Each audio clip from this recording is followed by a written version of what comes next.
Assalamualaikum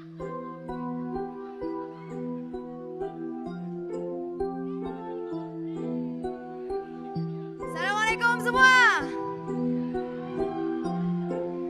Nyanyi ramai-ramai boleh?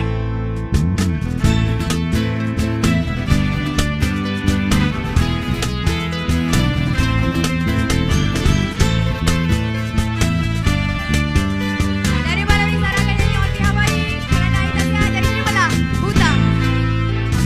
Kau nak cepat kaya macam jual ular, tapi kau sendiri malas nak usaha. Cerita sana sini geban kau merata-rata. Kuat lagi boleh?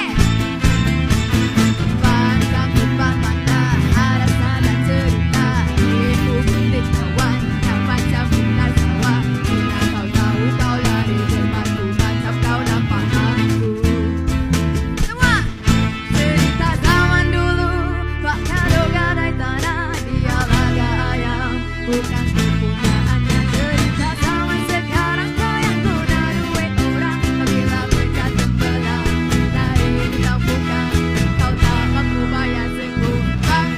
Alang kata amai-amai melarang kuku-kuku. Bayar duit aku yang semua kau sambung. Tapi diri-diri anak sudah datang dari jauh. Mana kau nak lari bawa duitku ke mana? Buat laju-laju buat sampailah pokok sana. Duitku beribu semua entah ke mana. Kemana pasolan kau minta padakinya.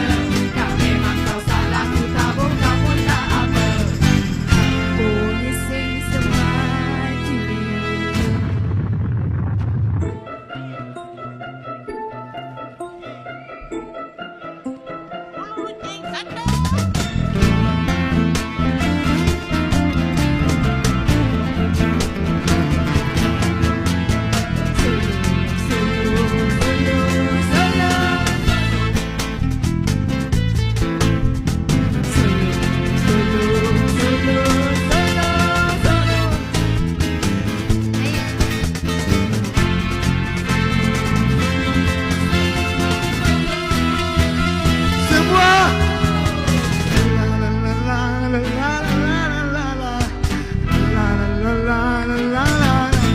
Cerita zaman dulu, bahkan gadai tanah, dia laga ayam bukan kepunyaannya. Cerita zaman sekarang kau yang guna duit orang. Bila pecah tempelang lari tak bukan, kau tak mampu bayar sekupang pang rampang. Amai-amai melarang kuku-kuku. Bayar duit aku yang semua kau sambung. Ambil diri-diri sudah datang dari Jawa. Mana kau nak lari bawa duitku ke mana? Buai laju-laju, buai sampai pokok sana. Bayar hutang itu takut Semua! nanti kau merana. Memandu fasola tingkap ditambah kakinya. Yang memang kau salah, ku tak mau kamu tak apa. Rampung iseng semarti lo.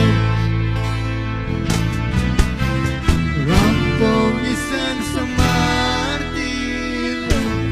Thank you, Hai thank you guys, Saraswati. volunteer.